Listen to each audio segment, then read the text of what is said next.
What is going on, everyone? Welcome back to TTP Sports. Finally, I have returned from my vacation. Oh my god, watching that Phillies game. Jeez.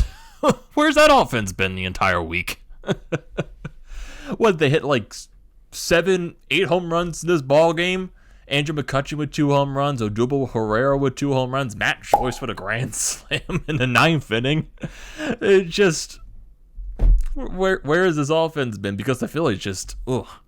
Like, I have been keeping up with the games, and I've been seeing the misery across Twitter, seeing the misery just, oh my god, it's been bad. To the Marlins series, to the Tampa Bay series, like, and even the Boston Red Sox series, like, the Phillies offense just, like, has been really, really bad. It's been really, really dreadful. But today you score 17 runs. And knowing the Phillies, this will be the most run production they get of the entire month. Well, I'm sure they're never going to top 17 runs in a ball game, but I think you know what I mean. Like, they're not going to have these consistent offensive outbursts, if you know what I mean. Like, the past 16 games, they've only mustered up, 13 runs, and they completely shattered that total tonight. So I really don't be surprised if the Phillies get shut out tomorrow or they don't score that many runs in their next so many games, because that's just how the Phillies go at this point. It's reality, and basically, like I said, that's just what the Phillies are. They're not that good of a baseball team. They are a borderline 500 team, even though, yes, it's a very nice win. Maybe they built some confidence off of this. Maybe they got a couple of wins off of this game, but really, this is what the Phillies are. At this point, not this game, not this particular game. They're not this. This is just an outlier. But the Phillies, like I said, they are a borderline 500 team, and maybe they'll build something off of this for a couple of games. But also, like I said, don't be surprised if the offense goes quiet once again for the next few games or the next week, because that's just what the Phillies are at this point. But hey, not going to complain that much because it was a nice ball game. But you had to get those facts out of the way just because, like I said, that's what the Phillies are. And Aaron Nola, I kind of wish he went deeper into the ball game. He only goes 5 innings in this ball game tonight. And he didn't pitch bad at all. No, he pitched really good. The pitch count was just getting up and up and up and up. And not that many strikeouts for Aaron Nola. He only went 5 innings, allowed 8 hits, 3 earned runs, 2 walks, and 2 strikeouts and a home run allowed in the bottom of the 2nd inning. So... not the best performance from Aaron Nola. Definitely better in his past few starts, though.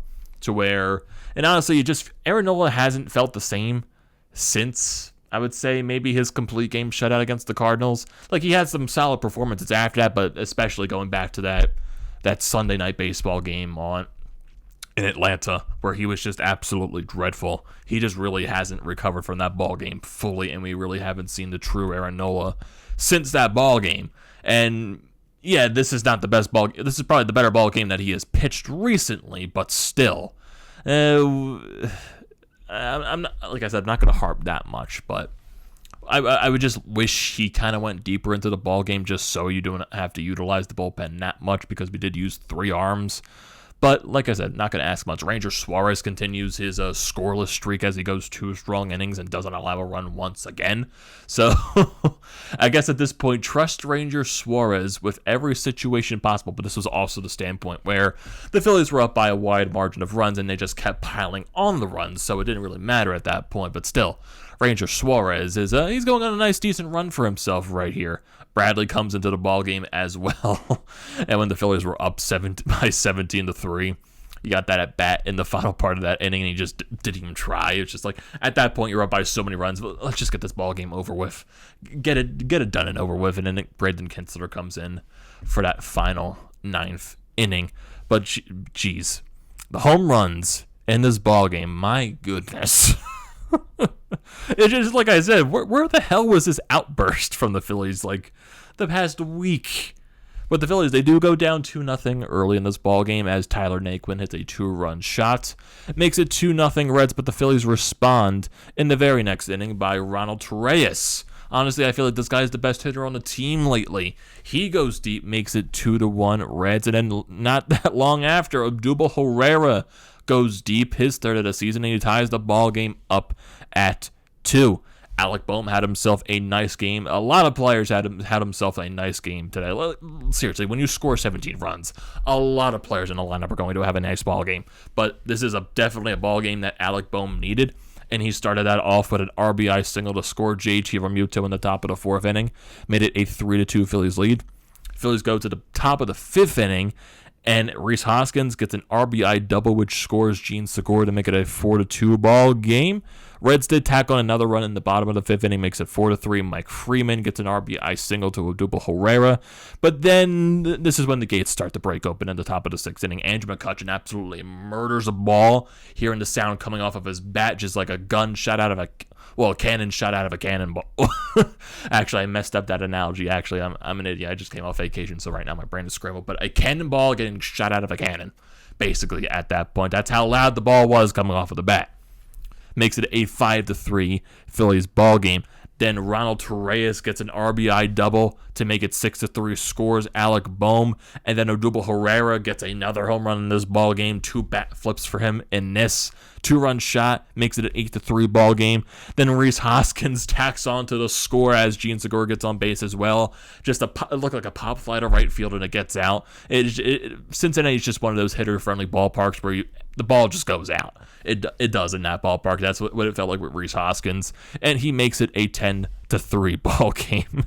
Go to top of the 8th inning. Get 2 runners on base, Matt Joyce and JT Realmuto.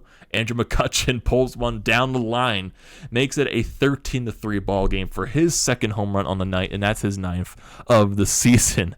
And then the Phillies, because this is when the Reds start to bring in the position players on the mound, because the Phillies are up by so many runs at this point. But hey, the Phillies, they get the bases loaded in the top of the 9th inning. And, Matt Joyce, who had a home run in the Rays series, so his bat is waking up, I guess.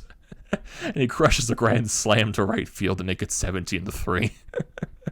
So, question for you guys, for my channel and also TPL. So, welcome all the TPL viewers, because I forgot to mention that in the beginning. But is Matt Joyce breaking the unwritten rules of baseball at this point? Phillies are up by 10 runs. When he was at the bat, they were up 13-3. And even though it wasn't a 3-0 count, because I think a lot of other people have problems with hitting home runs on a 3-0 count for some reason, but he hits a grand slam while the Phillies are up by 10 in the 9th inning. So is that breaking the unwritten rules of baseball? So there's your question right there. And I find that an absolute joke if people think that way. The game has changed. There's no unwritten rules. That's just the old school boomers thinking about the old style of baseball. Why are we transitioning into this new game of analytics? Shut up. Let the players have their fun. And hey, Matt Joyce did a grand slam, so he's basically telling all those people to shut up, even though it's probably not going to get to that type of situation. But that's just a fun question to think about when you look at everything. So yeah. And that's right after when Archie Bradley got the very next at bat after the Matt Joyce home run. And another position player came out onto the mound, and Archie Bradley was just standing there just like, come on, man, just throw the pitches. Let's just get this game over with at this point. So, looking at the lineup, there's a lot to go through. Odubel Herrera goes 3 for 6 with 3 RBIs with those 2 home runs in the ball game. Gene Segura goes 2 for 5 today. Rhys Hoskins goes 2 for 4 with 3 RBIs. JT Realmuto goes 1 for 4 with 3 runs scored and 2 walks. Brad Miller, basically the only guy in the lineup to not do anything. He struck out 4 times, so not a good day at the plate for him. Andrew McCutchen goes 2 for 3, 4 RBIs with those 2 bombs. Alec Boehm, like I said, this is a night at the plate that he really needed, goes 3 for 5 with a run scored and an RBI. Ronald Torreyes, like I said, he's probably the Phillies' best hitter at the point, which I find absolutely hilarious, because for some reason this guy's just been a spark plug for the offense, even though the offense really has been sparking that much lately, so I really don't know what I'm talking about at this point, but you know what I mean. You know what I mean. He goes 2 for 5 in his ball game with 2 runs scored and 2 RBIs. Yet Matt Joyce going that one for getting that pinch hit with grand slam opportunity. The Phillies had some other pinch hit opportunities as well, but hey, it was a nice ball game. A very, very nice ball game to watch. But like I said, I don't foresee the Phillies, they might get a couple wins. I know I'm saying like I said so much. I have no idea why, but they might get a couple of wins out of this. They might go on a little stretch. But also don't be surprised if they don't score that many runs over the next few games or the next week, because that's just how the Phillies are. That's who they are this season. Not that good of a baseball team. And the previous week has shown they are a really frustrating baseball team. They're not a good baseball team. They're more of a bad baseball team. They're a borderline 500. They're probably, at this point, the way they're playing, a below 500 team. So hopefully, and I'm saying hopefully, this can spark something, but I'm not expecting that much. I'm just not. That's just how the Phillies have been this season. Don't get me wrong. I like the way they played today. I like the win. But my hopes, I don't want to fall for it again.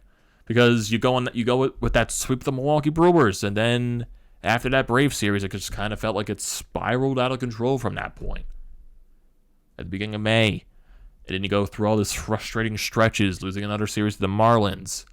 You actually tied a series on the Marlins on the road, which I was really surprised about, but still.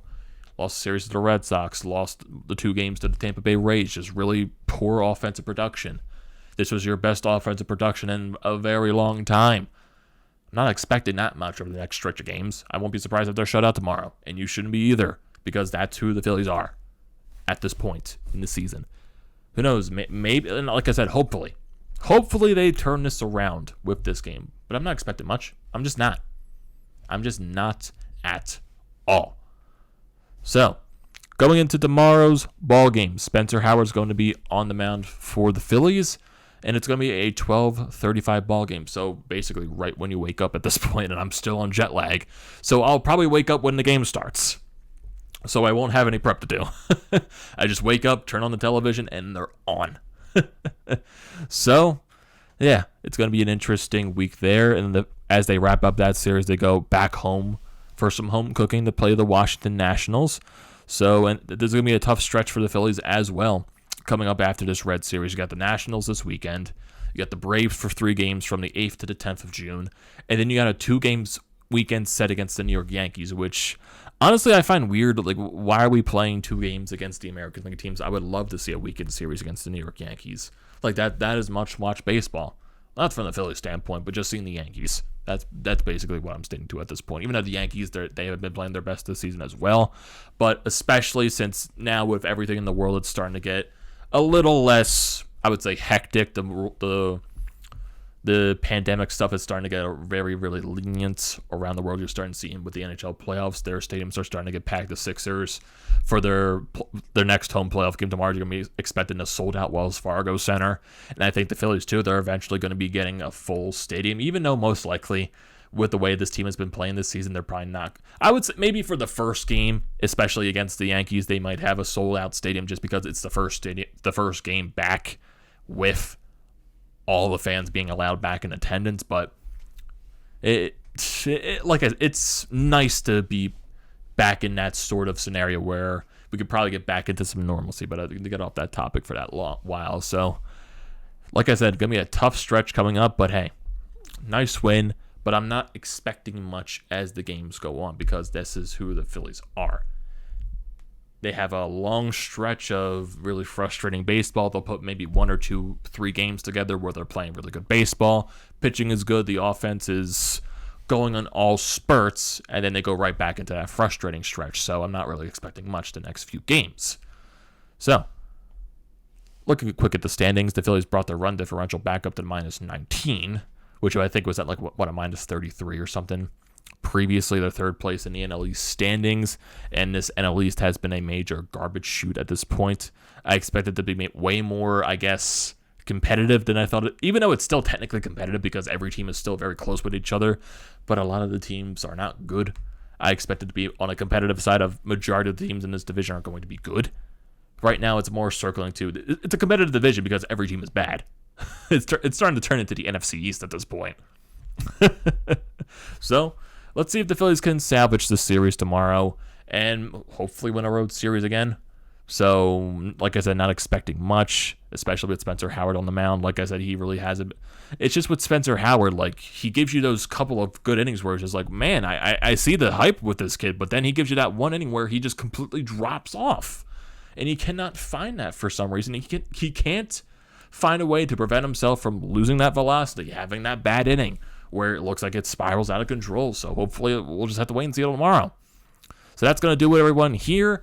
Don't forget to subscribe to TTP Sports and also here at the Painted Lines. Check out everywhere they are. The links will be in the description below for the different social media accounts. And don't forget to follow me on my different social media accounts. They'll be up in the description below as well. Don't forget to check out the links to the Flyer Up Podcast merchandise website and also the link for Flyers Nitty Gritty. They'll be down in the description below. And don't forget to like, comment, and subscribe to the channel, everyone. And I will see you next time.